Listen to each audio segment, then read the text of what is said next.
Je suis David Duban, j'ai créé la société en 1991 après mes parents qui eux étaient viticulteurs mais ne vinifiaient pas.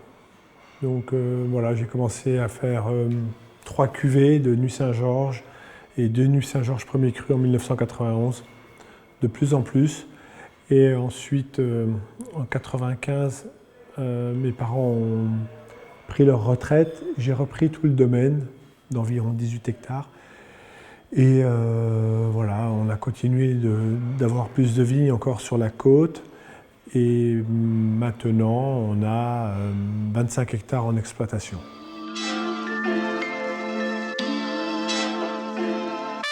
Forcément, quand on commence avec pas de modèle de parents pour vous montrer un chemin, vous le créez, vous allez déguster à droite, à gauche, vous aimez un vin, vous demandez comment on fait ce vin. Voilà, j'ai eu un style de vin depuis les années 90 jusqu'à 2004-2005 où je suis passé à un autre style avec de la vendange entière. Aujourd'hui, la philosophie pour la culture de la vigne, c'est de laisser vivre nos sols, de tout faire pour avoir plus de vie dans nos sols, pour que notre système fonctionne bien au niveau de la culture. Nous sommes en bio depuis 2006, mais aujourd'hui ça ne suffit plus. On essaye de labourer la vigne de moins en moins car ça tue les sols. Donc on plante des couverts végétaux. On essaye aussi depuis 3 ans de planter beaucoup d'arbres dans les vignes, de faire de l'agroforesterie pour recréer de la biodiversité, pour diminuer la température dans les parcelles. Enfin, on espère pour dans les 20 ans à venir parce qu'un arbre ne pousse pas en 1 an. Et au niveau des vins, depuis une vingtaine d'années, on cherche l'élégance et surtout la complexité aromatique. Voilà. On aime avoir une belle aromatique dans les vins, ce qui n'est pas forcément facile, mais il faut adopter un style de vin, une philosophie qui fait qu'on a ce style de vin, où on oublie parfois la grosse structure pour avoir des vins plus digestes, plus délicats et avec une belle aromatique en bouche et au nez.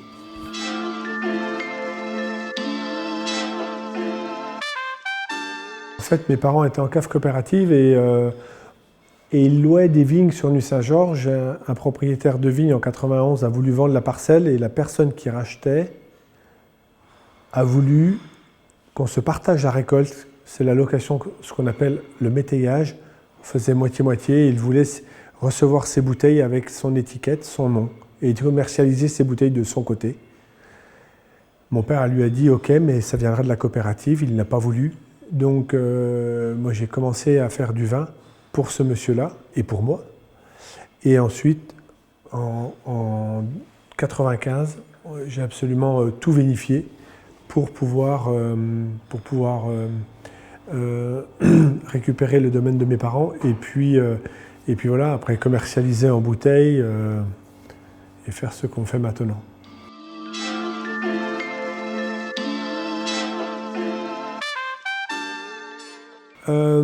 On a effectivement presque 25 appellations sur tout le domaine, entre les Hautes-Côtes de Nuits.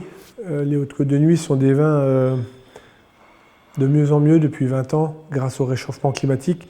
On est à 400 mètres d'altitude à Chevannes, donc on a environ entre 1,5 degré et 2 degrés de moins que la côte. Ces vins-là sont forcément demandés énormément maintenant parce que la qualité est très bonne, la maturité est très bonne. Donc ça, ce sont des vins qui pour moi sont très importants pour le futur.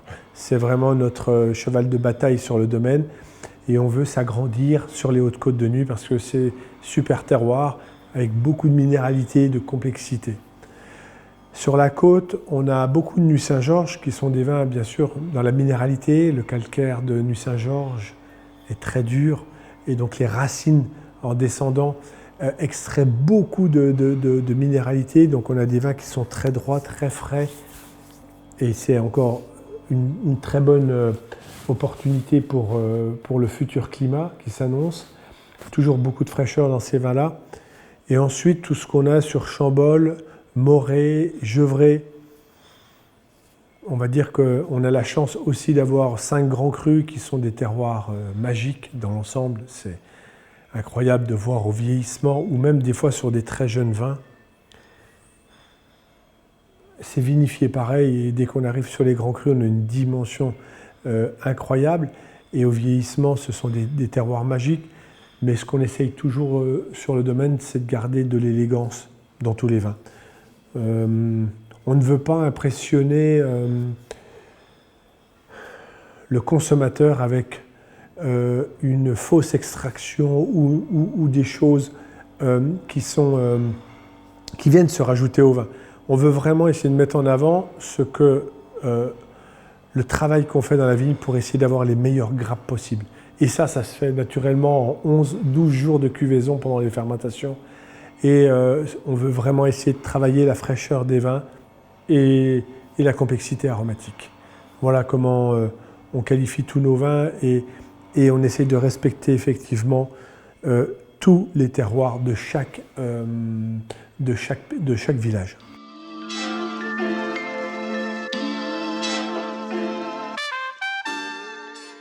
Nous pratiquons la vendange entière depuis réellement 2008.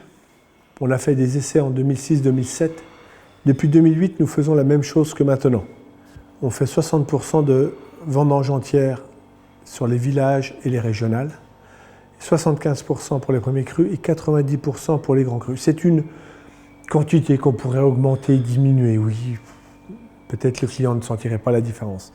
On a trouvé un bon équilibre dans ces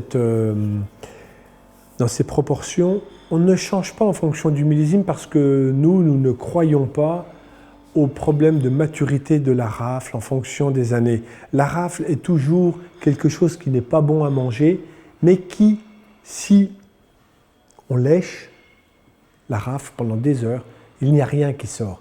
Parce que c'est déjà du bois, c'est la continuité de la branche. En revanche, si on fait des pigeages trop brusques, on casse la rafle et là on sort de la sève. Et ça donne des mauvaises amertumes et des tanins trop verts. Donc on ne change pas la quantité de la rafle en fonction de l'année. On ne pense pas que la rafle, il faut en mettre plus quand il fait très chaud. Et d'autres qui pensent qu'il faut qu'ils en mettraient plus quand il fait très froid pour diminuer l'acidité. Donc on continue sur cette balance parce qu'on estime qu'au bout de 20 ans de vendange entière, on a trouvé notre équilibre, même si on change quelquefois, mais ce n'est pas grand-chose. Voilà. On travaille plus sur d'autres choses, sur les contenants pour l'élevage, sur arrêter le soufre pendant les fermentations alcooliques, de créer des cuvées sans soufre jusqu'au bout, avec un élevage différent. Voilà, on réfléchit plus là-dessus. Pour les fûts neufs, on est comme on est depuis 2004, ou un peu moins. C'est-à-dire, sur les régionales, on n'a pas de fûts neufs, on n'a que des fûts qui ont entre 2 ans et 5 ans.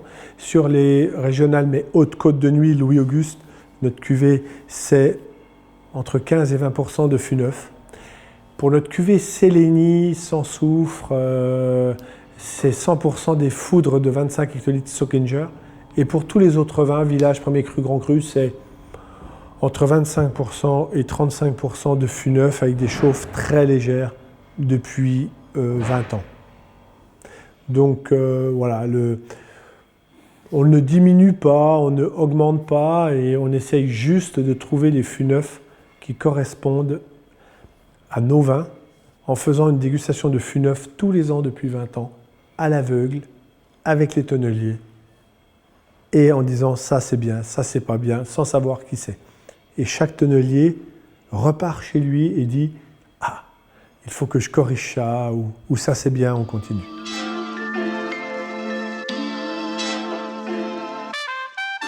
Nous sommes très heureux d'être dans cette parcelle-là qui sont les Rouges du Bas, donc dans le coteau, un petit peu plus haut en altitude, mais bon, c'est surtout ce sol qui est très sableux. ferreux aussi, très rouges, les rouges du bas, qui donnent toujours des vins très ronds, charnus, élégants. C'est une vigne qui a 90 ans et qui donne vraiment des vins comme on peut s'attendre quand on déguste un grand cru de Bourgogne. Tout dans l'élégance. Quand vous le mettez en bouche, il y en a partout dans la bouche et ça dure, et ça dure, et ça dure. Il n'y a aucune arrogance avec ce vin. Les tanins sont très lisses, très peaufinés. Voilà.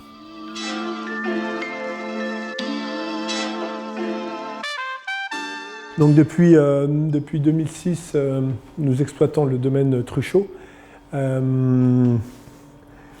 Truchot, pour nous, c'était des Bourgognes sur Chambolle et Moret-Saint-Denis. C'était des Moret-Saint-Denis villages, des Chambolle villages, des Gevrey villages, des Chambolle premier cru Sentier, des Moret premier cru Clos-Sormet, des Moret premier cru Ruchot, Orme, Chezeaux et Blanchard. Mais ça fait chez nous, chez Duban, c'est depuis 2006 une cuvée qui s'appelle Broc. Blanchard, Ruchot, Orme, Chezeaux. C'est un mix parce que les parcelles sont trop petites et on voulait faire une belle cuvée. Et puis donc c'est bien sûr Gevrey premier cru, Aucombotte, Charmes-Chambertin et Clos de la Roche.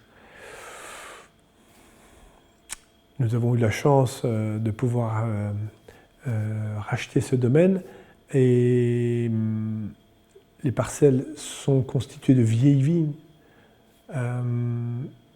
Dans le Clos de la Roche, nous sommes dans le climat le Clos de la Roche, centre de l'appellation, très belle vigne.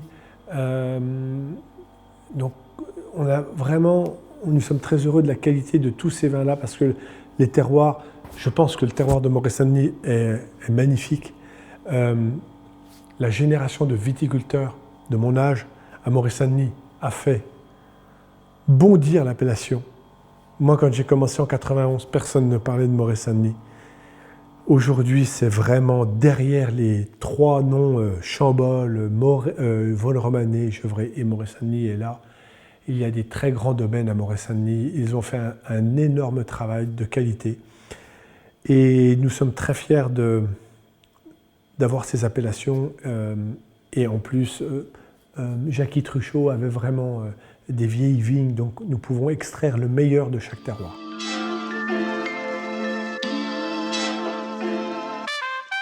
Notre système de vinification avec la vendange entière correspond bien au nouveau climat. On rapporte beaucoup de fraîcheur, d'amertume noble avec la rafle. Et le principal se trouve dans les vignes où nous voulons faire maintenant du couvert végétal, diminuer les labours, protéger les sols avec du couvert végétal pour que le soleil ne chauffe pas trop le sol, que les insectes puissent remonter, prendre la matière organique, la transformer et la rendre assimilable par la vigne. Nous avons depuis 3 ans planté 4 hectares de vignes où il y a 60 arbres par hectare dans chaque parcelle pour avoir, comme je l'ai dit, de la biodiversité, de la température en moins. Nous pensons, nous ne savons pas si ça va marcher, mais nous essayons de faire ça pour le nouveau climat. Nous continuons de planter du pinot noir et je pense que nous allons encore planter du pinot noir pendant très très très longtemps. Il suffira de faire comme à Châteauneuf-du-Pape où il y a 20 ans c'était très compliqué pour eux et qui aujourd'hui ont renversé la situation et font des Châteauneuf-du-Pape, même avec beaucoup d'alcool, mais très digestes.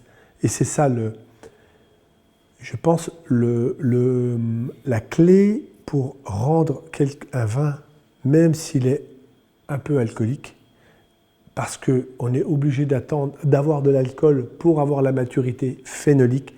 Donc peut-être que le pinot noir, dans 30 ans, il faudra le cueillir à 14 degrés. Mais je pense que des gens du sud-est de la France ont montré comment on pouvait faire des vins à 15 degrés et très digestes. C'est un autre travail, un autre élevage, une autre fermentation alcoolique, une autre culture de la vigne. Et je pense qu'on arrivera à résoudre tout ça si on y pense dès maintenant. Je n'ai pas de favoris et j'ai beaucoup de favoris. Mais oui, je suis toujours étonné de 2008, qui était ma première année avec de la vendange entière. Un millésime très compliqué, pas très mûr.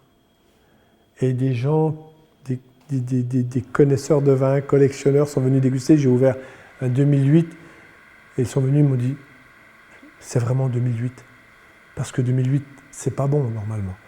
Et pourtant, il y avait 90% de vendange entière sur un millésime qui n'était pas très mûr. Mais l'aromatique était tellement incroyable sur ce vin que les gens ont adoré. Il y a 2 heures, j'ai fait déguster des restaurateurs de Lyon. 2021, c'est un millésime critiqué. Et ils m'ont dit, la surprise de toute la dégustation qu'on a eue là, c'est le 2021 qui est incroyable. C'est une aromatique incroyable. Et la structure derrière, oui, c'est important. Mais si l'aromatique est bon, les gens adorent. Et moi, j'ai beaucoup aimé un de mes vins favoris, les Nuits Saint-Georges, les Procès 2009. J'aime quand même beaucoup le village de Nuits Saint-Georges, cette minéralité qu'il y a, ou le Clos de la Roche aussi, avec beaucoup de minéralité. Et notre charme chambertin, qui n'est pas un charme chambertin, qui est un mazoyer chambertin, qui a beaucoup de fraîcheur, aussi avec la Combe Grisard. Voilà, j'aime bien les gens qui ont de la fraîcheur, de la digestibilité.